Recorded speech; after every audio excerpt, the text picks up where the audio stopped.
Selamat sore semuanya. Ya, kita lanjut lagi ke chapter 9. Chapter 9 mengenai komunikasi. Komunikasi yang biasa dilakukan di dalam perusahaan. Ya, di title Inggrisnya ini Communication at Work.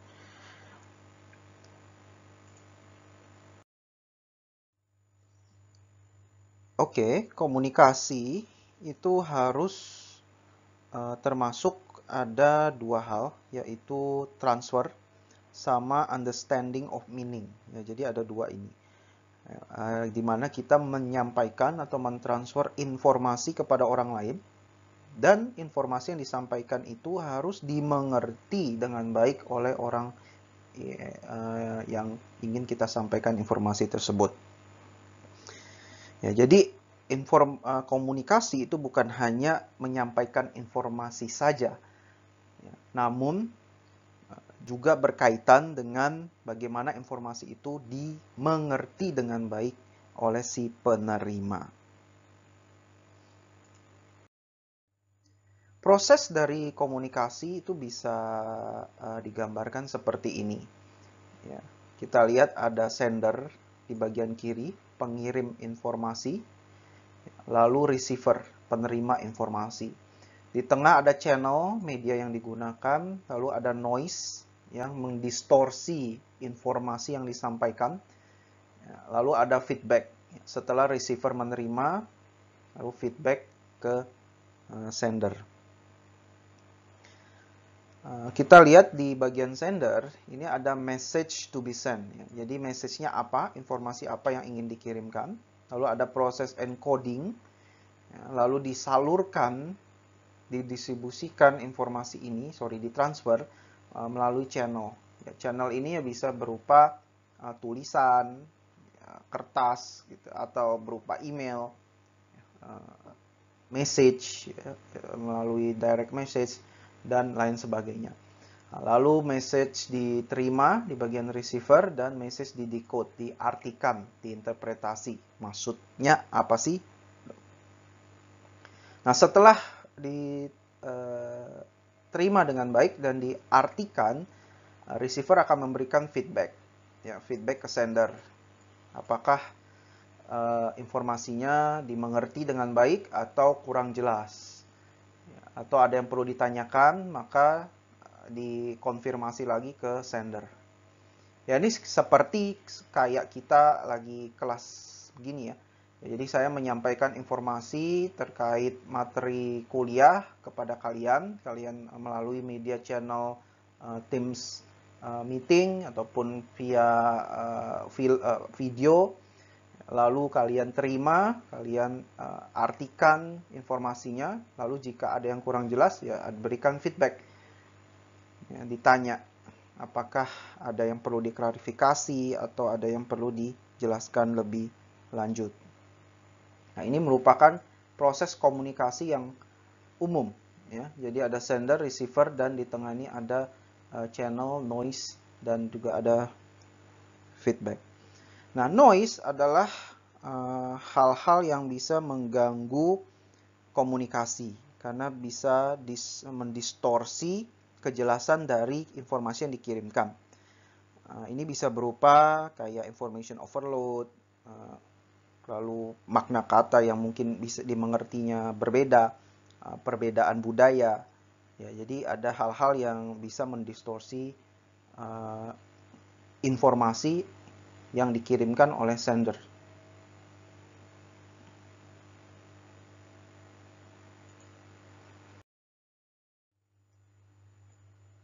Communication channel itu ada dua jenis. Ada formal, ada informal.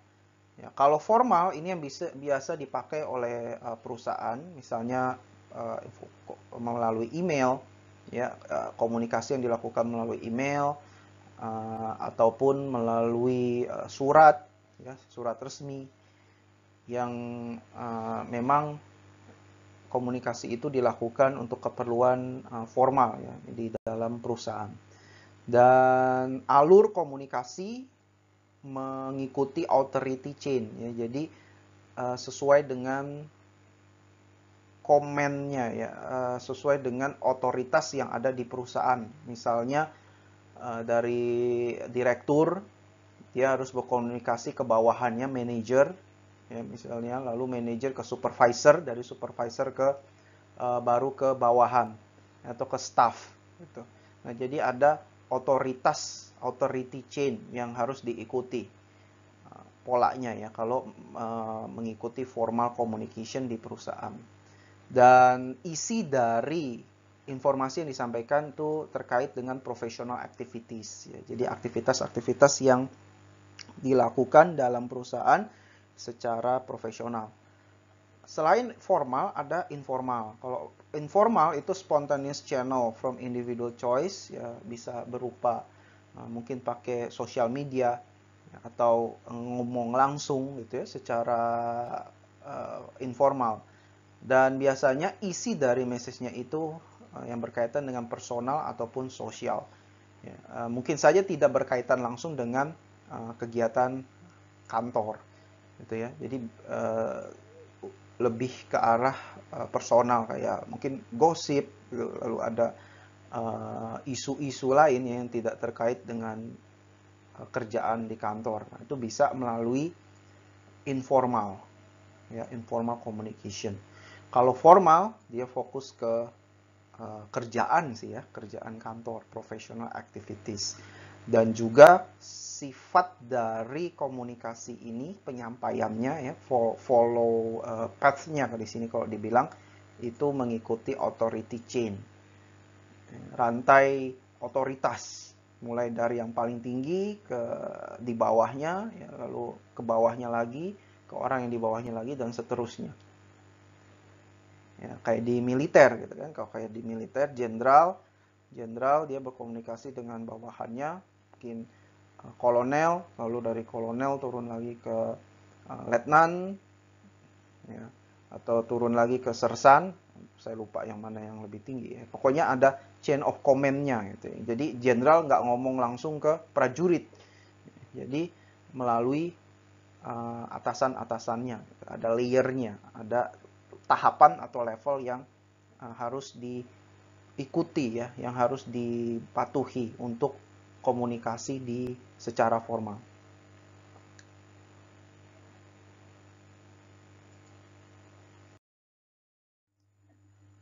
Direction of communication ada 3. Yang pertama adalah downward. Downward communication itu adalah dari atas ke bawah, downward. Nah, biasanya komunikasi ini, let's say dari eksekutif, ada informasi yang mau disampaikan ke employee, ya bisa melalui melalui manajer, lalu manajer menyampaikan ke employee. Nah, itu downward.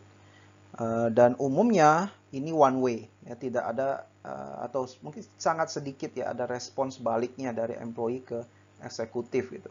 Nah, jika pun ada, itu directionnya adalah upward. Ya, jadi misalnya dari employee dia mau ngasih feedback ke eksekutif, ya eksekutif itu kayak CEO, CFO, ya, lalu director, itu mungkin bisa masuk ke eksekutif juga. Nah, ini directionnya jadi upward. Jadi jika dari bawah ke atas itu upward. Dan umumnya upward communication yang ada di perusahaan ya itu untuk provide feedback ya, ataupun menginformasikan progress report dari pekerjaan kepada manajer atau eksekutif. Bisa juga untuk mengeskalasi masalah yang ada di bawah, ya, masalah yang ada di lapangan kepada pimpinan. Nah, itu biasa dilakukan melalui upward communication.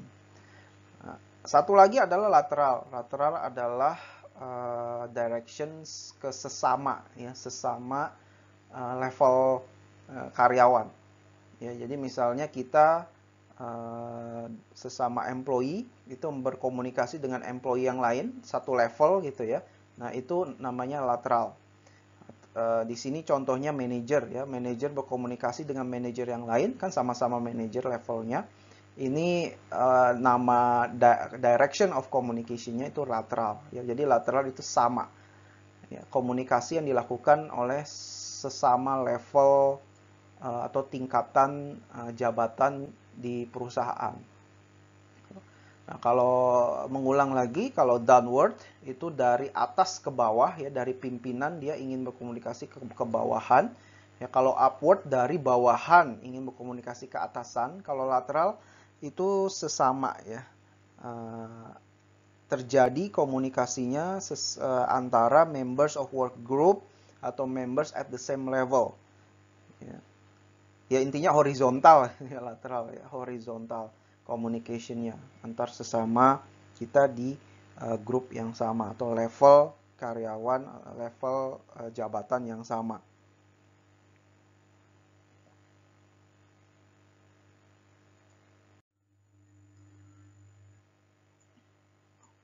Oke, penjelasan yang lebih detail, downward communication.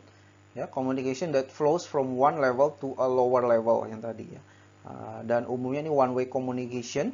Jadi misalnya ada berita dari CEO yang mau disampaikan kepada semua karyawan, yaitu one way biasanya ya. Jadi dikirimkan, di-blast melalui email, contohnya, lalu sehingga setiap karyawan tahu tentang informasi yang dikirimkan oleh CEO itu.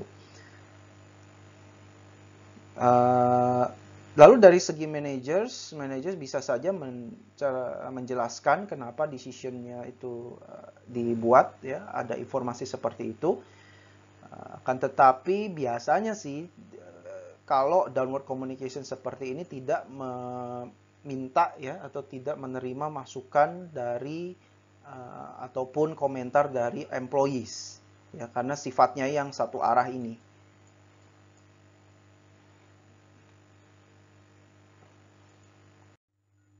Upward, ya, upward dari bawah ke atas, that flows to higher level. Ini bisa digunakan untuk ya keep managers aware of how employees feel about their jobs, coworkers, and the organization. Ya, jadi ada feedback.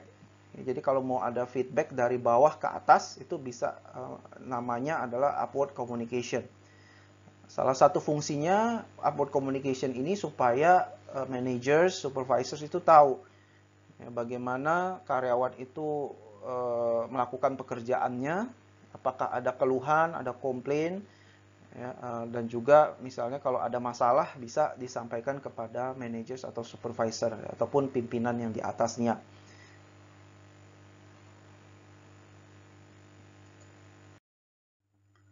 Sedangkan lateral communication atau horizontal communication, ya, communication yang terjadi antara members of work group ataupun members yang ada di level yang sama, ya, tapi different atau separate work groups. Ataupun bisa terjadi antara teman kerja, rekan kerja yang satu level, ya, horizontally equivalent workers. Itu disebut dengan lateral communication. Dan ini keuntungannya bisa save time dan facilitate coordination. Ya, jika kita berkomunikasi dengan rekan kerja kita yang satu level, ya, untuk urusan pekerjaan tentunya itu bisa cepat untuk dilakukan, ya, save time, dan itu untungnya juga bagi karyawan bisa untuk melakukan koordinasi, ya, untuk menyelesaikan pekerjaan dengan lebih cepat.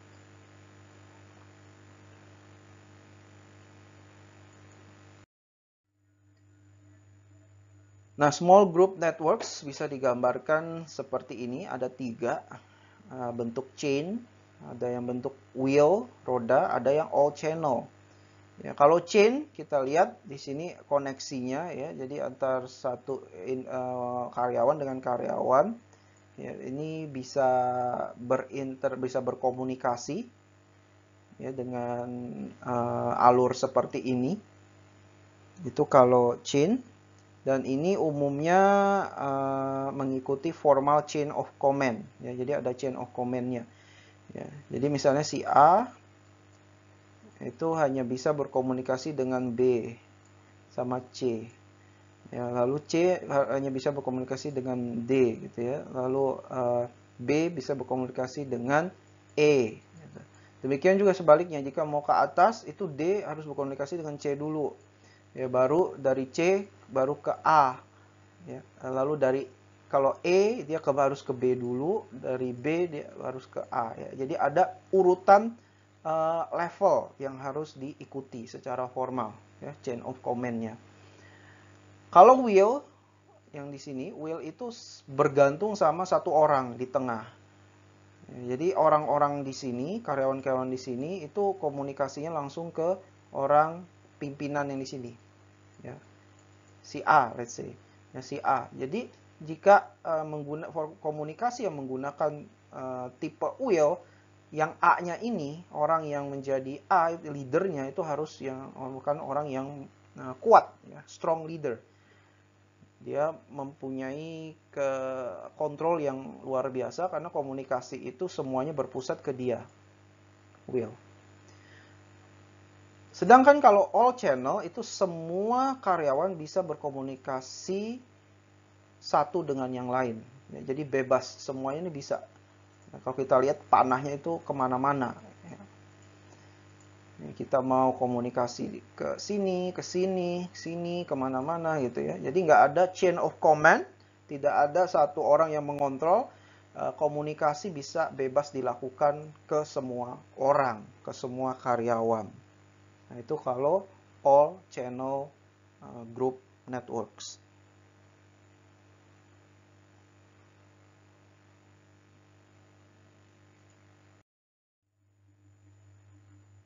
Nah, ini ada keuntungan-keuntungannya nih, ya. Jadi kita lihat di sini ada kriterianya, ya, dari segi kecepatan, keakuratan, lalu pimpinan dari segi leadership dan kepuasan dari member. Kita lihat dari chain, speednya itu moderate. Ya, moderate berarti nggak gitu cepat juga nggak gitu lambat. Accuracy-nya high, emergence of a leader and member satisfaction-nya dua-duanya moderate. Nah, jadi jika kita mau menggunakan chain itu di fokusnya biasa kalau kita memerlukan informasi yang akurat. Ya. Lalu network, ya, will speednya itu fast karena kan fokusnya ke satu orang, ya. Lalu accuracy sama emergence of leader-nya high dan member satisfaction-nya low. Nah, ini kelemahan dari network wills, di mana membernya itu mungkin karena tidak ada komunikasi yang baik, ya, dan selalu berfokus pada satu orang, maka kemungkinan satisfaction dari member di network will itu menjadi kurang. Makanya ini low. Sedangkan kalau all channel, speednya itu fast, ya, karena semuanya bisa saling berkomunikasi, accuracy-nya moderate. Nah, ini bisa jadi masalah karena semuanya bisa berkomunikasi, kan. Nah, itu informasi yang beredar di situ bisa jadi tidak akurat, ya. Leader tidak ada karena semua orang bisa berkomunikasi satu sama lain, tidak ada yang dijadikan leader. Member satisfaction-nya high. Ya, jadi keuntungan all channel ya dari member satisfaction-nya saja. Karena semuanya diberikan kesempatan untuk berkomunikasi satu dengan yang lain. Nah, kalau kita lihat high ini yang paling kalau dilihat dari sini, ya, network will sih yang banyak high-nya. Cuman masalahnya member belum tentu satisfaction. Ya, belum tentu satisfied, ya, dari jika form communication-nya menggunakan will.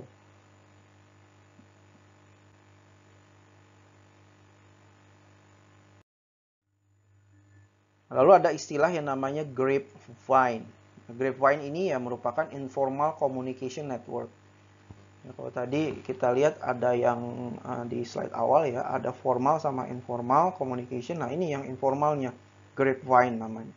Ya, word of mouth yang paling contoh yang paling umum, ya, gosip yang beredar di perusahaan. Dan ya gosip ini tersebar dengan gampang melalui mulut, ya, mulut orang dari satu orang ke orang lain, word of mouth. Dan ya, grapevine itu bisa terjadi ketika ada situasi seperti yang misalnya situationnya adalah important, lalu ada ambiguity, ya, ada ketidakjelasan di dalam company. Dan ada situasi-situasi yang mengakibatkan kecemasan. Ya, kayak misalnya pandemi seperti ini, itu kan banyak perusahaan yang yang bangkrut gitu ya, yang pemasukannya menjadi berkurang, dan supaya bisa mengatasi masalah ekonomi ya, yang kesulitan yang dihadapi oleh perusahaan, ya banyak hal yang bisa dilakukan. Ya misalnya downsizing dengan melakukan perampingan atau dengan melakukan hal-hal lain gitu ya, yang berdampak negatif kepada karyawan. Nah, situasi-situasi seperti itu akan menyebabkan kecemasan dan bisa jadi omongan panas di kantor ya, atau jadi gosip gitu ya. Nah, karena tidak ada kejelasan dan juga situasi yang menyebabkan kecemasan bagi banyak karyawan. Dan tentunya situationnya is important ya kan, karena jika perusahaannya itu tidak bisa berjalan dengan baik, ya makanya juga akan berpengaruh kepada keberlangsungan hidup karyawan juga, ya, tidak dapat kerjaan atau ada pengurangan dan lain sebagainya. Itu grapevine. Mode communication ada 3, ada oral, ya kita bicara, kita ngomong, itu oral, written, tulisan, dan nonverbal. Ya, nonverbal itu gesture, ya, intonasi, nah, itu biasanya nonverbal.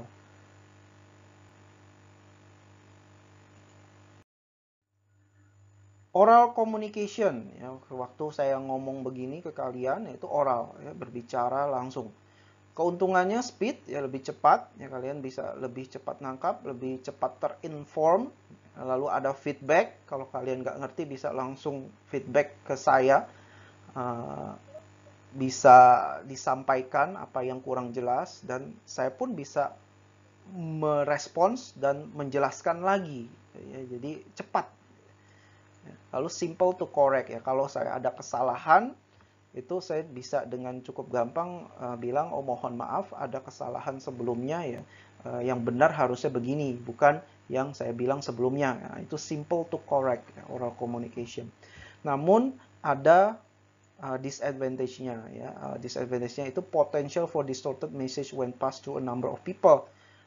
Ini yang jadi masalah jika kita berkomunikasi secara oral, lalu kita menyampaikan informasi itu kepada orang banyak, ya, dan orang banyak itu juga menginformasikan kepada orang lain, lalu orang lain menginformasikan lagi ke orang lain. Nah, itu bisa berubah gitu ya. Kalau kalian pernah main game ya, bisik-bisikan, ya, bisikan ada 10 orang gitu saling berbisik. Yang pertama informasi yang disampaikan ke orang yang ke-1 itu informasinya masih jelas, ya, masih akurat. Lalu orang kedua masih lumayan jelas dan akurat. Lalu sampai ke orang ke-10 itu mungkin informasinya udah berbeda lagi ya. Yes, karena ada distorsi di sewaktu informasi itu disampaikan dari orang ke orang. Mungkin dari orang ketiga sampai keempat, ya keempatnya udah mulai ngaco, ya untuk seterusnya orang keempat, kelima ya akan ngaco semua. Dan sampai akhirnya ke orang 10 yang terakhir, lalu disuruh ulang informasi apa yang disampaikan, ya bisa nggak sesuai gitu dengan original message, ya, dengan original informasi originalnya. Nah, ini bisa ada potensi untuk message-nya itu terdistorsi. Karena waktu kita menyampaikan message secara oral, orang kan nangkepnya bisa beda-beda, daya ingatnya juga berbeda-beda ya. Ada yang mungkin bagian yang lupa disampaikan, dan jika satu lupa nanti akan terus-terusan tuh ya, disampaikan, nanti ada bagian yang hilang, nanti ada lagi yang hilang, akhirnya ujung-ujungnya informasi yang sampai ke orang yang paling terakhir malah jadi tidak lengkap atau tidak akurat. Nah, itu kelemahan dari oral communication. Nah, written sebenarnya paling powerful nih. Ya, kalau kita pelajari sejarah manusia, kan adanya sejarah itu karena ada written communication ya. Ada tulisan, ya, ada tulisan yang dimana kita bisa lihat, bisa baca dan mengerti artinya apa. Nah, barulah di situ sejarah terekam ya, di waktu awal-awal berapa ribu tahun yang lalu. Nah, dan sampai sekarang written itu powerful sekali ya. Kita bisa eh, dengan lebih jelas untuk menjelaskan sesuatu. Ya, jadi written any method that conveys written words or symbol dan longest lasting form of communication. Ya, sampai ribuan tahun itu pun masih bisa ada ya written communications.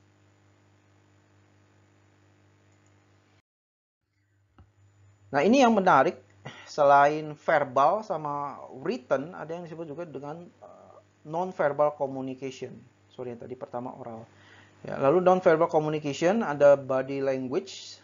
Ya, body language sewaktu kita ngomong dengan orang lain, kita menggunakan apa gestur tangan kita, kita menggeleng-gelengkan kepala, lalu ada ekspresi muka, sorot mata, itu body language tuh. Ya, kita menggunakan body language kita ya, supaya kita bisa menunjukkan mungkin kita tertarik dengan topiknya, lalu kita merasa dekat dengan orangnya, yang merasa hangat, gitu. Itu bisa kelihatan dari body language. Ya. Lalu dengan body language juga kita bisa melihat status antara receiver dan sender. Ya, kalau orangnya sudah dekat, biasanya ya mereka waktu bicara itu dekat, lalu juga gesturnya lebih ekspresif. Ya, dibandingkan dengan orang yang belum pernah kenal sama sekali, biasanya kan jaga jarak, lalu juga lebih dingin, ya nggak terlalu ekspresif apa gimana, atau orang baru kenal, strangers. Nah, itu bisa kelihatan dari body language. Ya. Dan meaningnya itu bisa berubah, itu dari kita bisa tahu dari nonverbal, yaitu melalui intonasi. Ya, sewaktu kita berbicara itu bukan cuma artinya saja yang dicerna oleh receiver, tapi juga intonasi kita. Bagaimana cara kita menyampaikan informasi tersebut, apakah dengan nada yang tinggi, dengan nada yang ramah, atau nada yang menyebalkan, itu bisa dilihat dari intonasinya. Facial expression juga penting. Ya, waktu kita melihat lawan bicara kita, bagaimana facial expressionnya, datarkah atau ekspresif, atau dia menunjukkan ketertarikan, itu bisa dilihat. Dan juga jarak, physical distance yang tadi saya udah bahas sedikit ya. Sewaktu kita berbicara dengan orang, seberapa jauh jaraknya itu dengan mereka, atau seberapa dekat. Ya, kalau dekat ya artinya dapat kita simpulkan mungkin mereka sudah kenal dekat ya, ada relation antar mereka ya, antar sender dan receiver. Nah, ini merupakan cues ya, simbol-simbol yang nonverbal yang juga sama kuatnya dan sama pentingnya dengan isi dari komunikasi itu. Ya, dan biasanya sih ini bisa kita lihat kalau face to face, kita meeting secara langsung, kita dapat lihat orangnya. Ya, meskipun video conferencing juga bisa kelihatan sih, tapi tetap menurut saya nggak bisa ngalahin face to face langsung ya. Gimana pun juga kita bisa lihat langsung orangnya, bisa merasakan feel-nya ya. Lalu juga uh, apa ya, ada baunya pun bisa kecium gitu ya. Ya, bagi yang pakai parfum atau apa, itu juga bisa dirasakan kalau face to face. Tapi kalau video conferencing online kayak gini, meskipun kita masih bisa lihat, namun terbatas. Ya, apa yang kita bisa rasakan itu sangat terbatas. Body language-nya mungkin bisa kelihatan, tapi kalau cuman muka doang kan kita nggak bisa lihat gestur yang lainnya, ya tangannya, gerak badannya, itu kan nggak kelihatan kalau cuman mukanya doang yang kelihatan di video conferencing. Ya, intonasi masih bisa, facial expression masih bisa, physical distance itu yang susah juga ya. Physical distance ya. Kalau video conferencing kan kita biasanya dekat ya, selalu dekat. Gitu. Kecuali memang settingnya jauh. Nah, itu agak susah gitu, dirasakannya hal-hal yang nonverbal jika kita menggunakan video conferencing menurut saya. Ya, jadi bagaimanapun juga ketemu langsung itu yang the best sih, ya face to face. Ya, kita jadi tahu ini orang beneran tertarik atau tidak. Kita bisa lihat gaya komunikasinya, intonasinya, facial expressionnya, cara dia ngomong dan pembawaannya dia gimana, emosinya kayak gimana, itu sebenarnya bisa kelihat gitu ya, bisa dirasakan oleh sender maupun si receiver.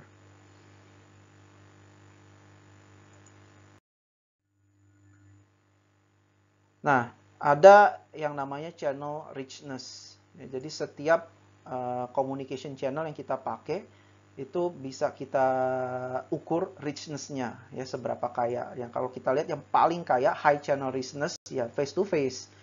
Ya, jadi face to face conversations ya, lalu kalau cara online-nya ya, video conferencing. Lalu semakin ke kiri itu low channel richness, kayak formal reports, tulisannya. Lalu memos, letters, surat, nah itu low channel richness. Ya, pre-recorded speeches, ya, electronic mail, online discussion groups, groupware, voicemail, yang semakin ke kanan itu semakin high channel richness. Ya, richness-nya semakin tinggi. Apa yang dimaksud dengan richness di sini? Ya, kita bisa lihat ada videonya, ada suaranya, ya kita bisa lihat body language-nya. Nah, itu semakin tinggi jadinya ya, apa yang kita bisa terima gitu ya dari lawan bicara kita. Ya kan, kalau kita baca surat itu kan nggak ketahuan intonasinya kayak gimana ya. Ya meskipun penggunaan kata-kata juga bisa kelihatan sih. Ya bisa kita rasakan mereka pakai penggunaan kata-kata seperti apa gitu ya di dalam lettersnya. Ya namun gimana pun juga ya kita nggak bisa lihat langsung orangnya sewaktu dia menyampaikan informasinya. Ya makanya low channel richness di sini ya dengan penggunaan surat atau tulisan gitu.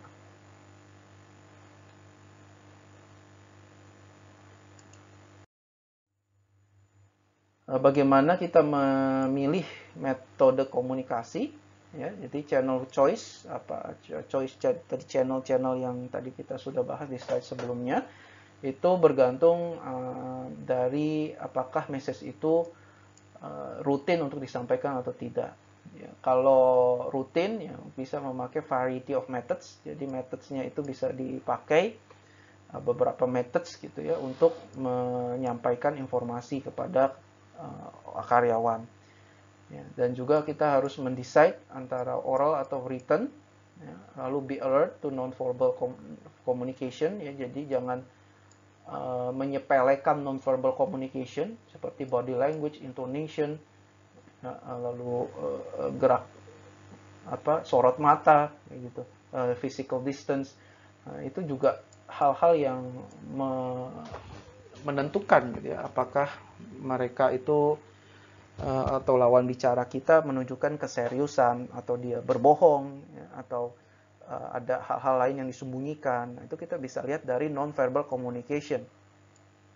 Dan juga kita harus concern dengan information security. Ya kan sekarang banyak perusahaan yang menyimpan banyak sekali informasi terkait misalnya customernya, lalu juga informasi tentang karyawan. Nah, bagaimana kalau misalnya informasi-informasi tersebut tuh bocor ya atau disalahgunakan oleh orang dalam. Nah, jadi perusahaan tuh perlu membuat suatu information security policies ya, jadi peraturan-peraturan terkait keamanan data ya, keamanan informasi supaya data-data tersebut tetap tersimpan dengan aman. Ya, dengan aman dan juga dengan tanpa adanya kebocoran data gitu ya, karena data informasi yang disimpan oleh perusahaan itu kan banyak yang penting ya, jadi data-data kayak customers personal information ya, financial information, bahkan mungkin ada yang simpan credit card information. Nah itu kalau bocor ya ataupun disalahgunakan oleh orang dalam kan bisa jadi masalah ya, bisa menjadi masalah keamanan informasi.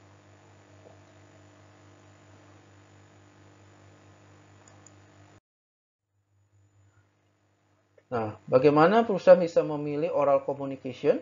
Ya, jadi kita bisa perusahaan bisa menggunakan oral communication kalau receiver receptivity-nya itu penting. Ya, kita ingin menyampaikan sesuatu yang penting kepada orang lain, ya, dan juga perlu ada kecepatan ya untuk menyampaikan informasi. Itu kita bisa pakai oral communication. Ya, tapi kita juga harus menimbang ya, receivers preference ya, apakah penerima message kita itu senang dengan oral communication. Terus juga pace of work environment, ya, apakah situasi pekerjaan kita itu memang membutuhkan sesuatu yang cepat, ya, komunikasinya harus dilakukan dengan cepat atau tidak, dan tentunya yang sangat penting adalah kemampuan kita untuk berbicara secara oral, ya kan, karena nggak semua orang mampu atau bisa ya dengan baik untuk menyampaikan sesuatu dengan kata-kata ya, dengan oral. Ada juga orang yang takut untuk berbicara, ada yang nggak bisa ngomong ya, atau gugup, nervous ya, sewaktu ngomong di publik itu nggak bisa. Jadi pinter-pinternya perusahaan nih, kapan oral communication itu digunakan, kapan metode komunikasi yang lain itu digunakan seperti oral writing.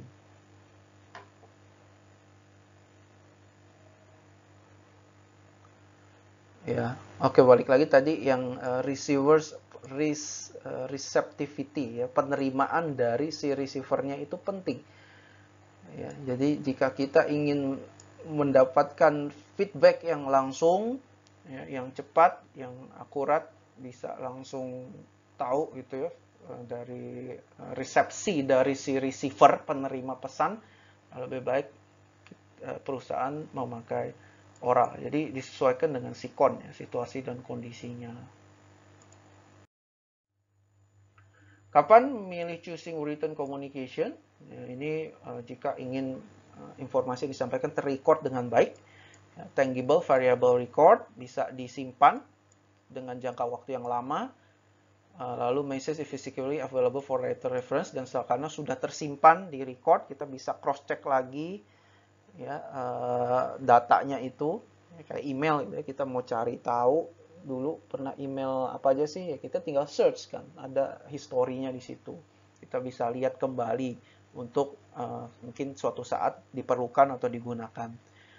Ya, dan jika menggunakan written, apa yang kita tuliskan, informasi yang kita tuliskan secara tertulis itu bisa dipikirkan dengan lebih baik, ya, lalu secara logis, clear, ya, dengan lebih jelas, karena kita kan punya ya mungkin cukup banyak waktu ya untuk membuat tulisan yang baik, ya, secara logis, clear. Kita bisa kalau salah kita bisa hapus lalu diulang lagi, kita bisa benarkan lagi gitu.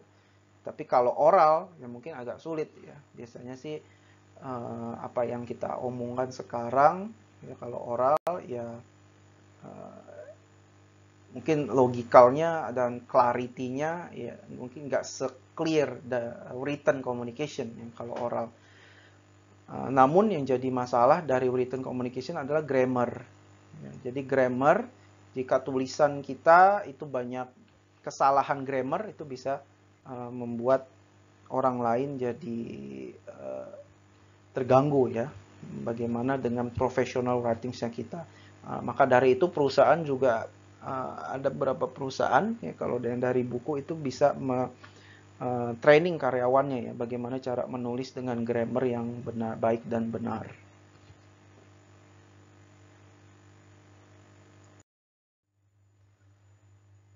Untuk persuasive communication, nah, sewaktu kita berkomunikasi ya, dan kita memproses informasi, itu bisa dibagi menjadi dua processing.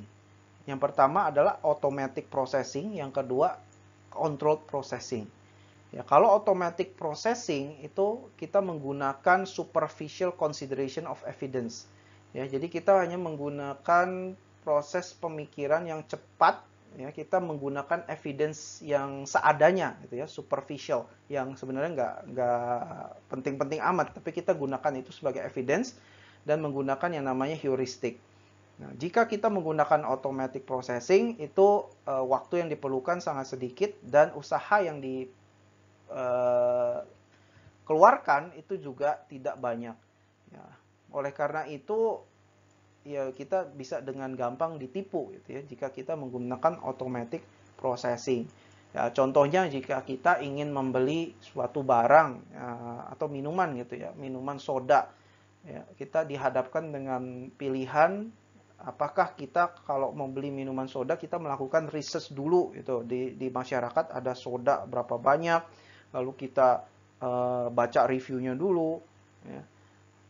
Atau kita lihat ada advertising tentang soda baru keluar, advertisingnya menarik, gambarnya menarik, lalu kita langsung beli karena kita tertarik dengan advertisingnya. Nah, jika kita melakukan hal yang kedua ya dibandingkan dengan hal yang pertama yang melakukan riset segala macam, itu berarti kita melakukan automatic processing. Jadi kita lihat dari apa yang kelihatan aja ya, dari advertisingnya itu, oh gambarnya bagus, materi marketingnya bagus, maka kita langsung beli. Itu automatic processing. Lawannya dari automatic processing adalah control processing. Control processing itu bagaimana kita memproses informasi dengan menggunakan detailed consideration of evidence. Ya, jadi kita benar-benar mengolah informasi yang datang ya, dengan mencari bukti-bukti yang banyak gitu ya. Dan information relyingnya ini kita menggunakan fakta, data-data, dan juga logika kita. Nah, ini biasanya kalau kita lakukan sewaktu membeli barang atau produk yang mahal, ya kayak membeli rumah gitu. Kalau mau beli rumah ya kan perlu dipertimbangkan dengan masak-masak ya, dengan matang gitu. Kita harus pikir dananya ada nggak, lalu lokasinya di mana, nanti kalau jualnya lagi gimana gitu. Nah, maka dari itu kalau pakai control processing itu memerlukan tenaga dan usaha yang lebih besar dibandingkan dengan automatic processing. Dan untungnya kalau control processing karena kita udah research dengan lebih dalam, kita menggunakan logika kita ada data, ada fakta, ya kemungkinan kecil kita bisa dibohongi ya karena kita benar-benar put much effort on and energy ya untuk melakukan processing information itu. Ya, jadi juga tergantung dari interest kita sih ya, interest kita. Kita mau membeli apa, misalnya kalau dalam hal pembelian ya, kalau misalnya beli barang yang mahal, beli mobil, pokoknya pembelian yang mungkin atau memilih kuliah juga sama ya, memilih universitas ya kemungkinan besar kita melakukan control processing ya. Kita harus tahu universitasnya kayak gimana, dosen-dosennya, kurikulumnya segala macam, itu control processing. Tapi kalau kita cuma mau beli atau apa ya, mau beli barang yang nggak terlalu mahal ya kayak tadi ya minuman soda gitu, ya udah pakai yang automatic processing aja, yang nggak perlu dipikirkan macam-macam, tuh harganya murah dan impactnya juga nggak terlalu besar ke kita ya. Nah, ini ada dua macam ya, bagaimana manusia memproses informasi ya, apakah dengan menggunakan automatic processing atau dengan control processing. Nah, ini disesuaikan dengan interestnya individu ya. Kapan dia menggunakan automatic processing? Biasanya untuk membeli atau memutuskan sesuatu yang tidak terlalu besar ya, efeknya gitu ke mereka ya. Tapi kalau efeknya besar ketika mau memutuskan sesuatu, untuk pembelian barang atau service, nah ini umumnya kita memakai control processing.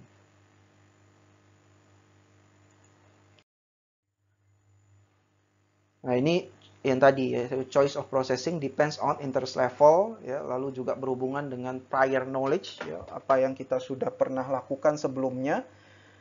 Personality ya, jadi personality itu juga berpengaruh terhadap kapan kita menggunakan automatic atau control processing, dan message karakteristik ya. Jadi dari karakter message yang kita terima ya, kalau misalnya message-nya itu sulit untuk dicerna, kayak misalnya banyak hint-hint gitu ya, apa bahasanya sulit apa gimana ya, mungkin kita perlu control processing ya untuk mencerna lebih dalam, lebih lanjut tentang message yang kita terima kan. Tapi kalau mungkin message-nya biasa aja, gampang untuk dicerna, ya nggak perlu repot-repot pakai control processing, cukup automatic processing. Oh, begitu juga dengan message-nya dari siapa. Kalau dalam di perusahaan ya, kalau message-nya itu dari teman sendiri ya, sejawat, atau kayak tadi yang lateral communication, horizontal communication ya, mungkin message kita pakai automatic. Tapi kalau message-nya tuh dari pimpinan yang paling atas langsung direct ke karyawan, nah mungkin perlu dipikirkan dengan baik-baik ya. Bisa jadi control processing perlu dipakai.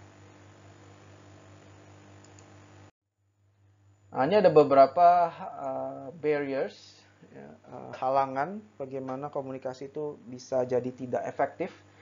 Ya, pertama adalah filtering, ya, kita hanya memasukkan informasi yang penting-penting saja atau yang membuat bos kita senang, ya, tapi kita yang mengeksklud informasi yang sebenarnya penting tapi kita takut akan dimarahi, makanya kita memfilter hanya informasi yang ingin bos dengar saja. Nah, itu bisa filtering. Mirip juga dengan filtering, selective perception, ya, jadi hanya memilih informasi yang ingin kita sampaikan ke orang itu mungkin tidak utuh gitu ya. Jadi hanya setengah-setengah kita sampaikan informasinya. Lalu ada information overload, emotions, language, silence. Silence itu tidak ada komunikasi sama sekali. Communication apprehension itu ketakutan atau kekhawatiran untuk berkomunikasi, itu juga bisa. Lying, ini yang paling sering, ya, berbohong, tidak sesuai dengan kenyataan.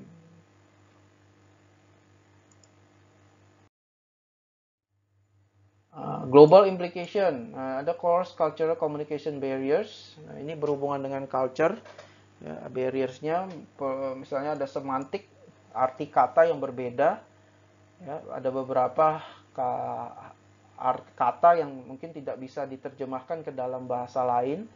Nah, ini bisa jadi masalah nih ya, kalau ada semantik kata-kata yang seperti itu. Lalu word connotation, ya ini berarti konotasi. Ya, kalau kalian masih ingat pelajaran bahasa Indonesia, ada denotasi makna yang sebenarnya, ada konotasi makna tambahan. Ya, makna tambahan. Contohnya kalau konotasi itu kayak musuh dalam selimut, ya kan itu makna konotasi ya, sebenarnya musuh yang tidak bisa atau sulit teridentifikasi artinya, bukan benar-benar musuhnya itu ada di dalam selimut gitu, atau bagaikan udang di balik batu dan kata-kata konotasi lainnya. Dan ini bisa jadi masalah nih. Ya, jadi word connotation di different culture. Ya, kadang mungkin dari satu culture konotasinya itu berbeda artinya, dengan di culture lain konotasinya itu beda lagi. Lalu perbedaan tone, ya, nada bicara, ya, kalau kita ngomong, nada bicaranya itu juga bisa mempengaruhi orang lain. Mungkin di satu culture dia bicaranya itu dengan menggunakan nada yang selalu keras, ya, ngomongnya keras itu. Nah, itu bisa jadi masalah dengan kalau dia ngomong ke culture lain yang nadanya itu biasanya lemah lembut, ya, tiba-tiba ngomong ke orang lain ya di culture yang dengan nadanya keras kok kayak diomel-omelin. Nah, itu bisa jadi masalah ya untuk berkomunikasi dengan culture yang berbeda seperti itu. Lalu perbedaan persepsi ya, antar satu culture dengan culture lain bisa saja mereka nangkepnya berbeda ya dari persepsi yang mereka percayai atau yang sudah biasa mereka lakukan gitu ya. Karena kan tiap culture itu beda-beda. Juga dari segi cultural context, ada yang high context culture, ini biasanya budaya Asia. Ya, jadi kayak negara-negara seperti Korea, Jepang, China itu high context culture. Kalau low context culture tuh umumnya biasanya sih budaya-budaya barat gitu ya, yang tidak terlalu menekankan konteks culture-nya. Ya, dan ini juga bisa jadi masalah untuk bagaimana mereka bisa berkomunikasi gitu ya antar beda culture.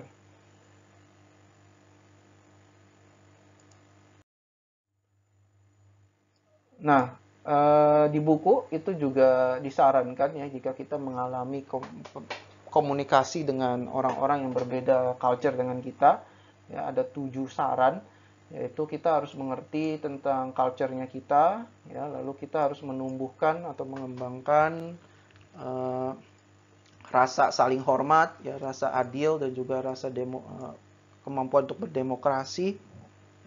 Lalu kita harus mempelajari culture dari orang atau lawan bicara kita. Ya, kalau kita nggak yakin, kita diam saja lalu dengarkan. Ya, fokus ke fakta, bukan fokus ke interpretasi kita, dan menimbang point of view dari orang lain, dan tentunya proactively maintain the identity of the group. Ya, jadi tetap secara proaktif ya menjaga identitas dari grupnya kita gitu ya.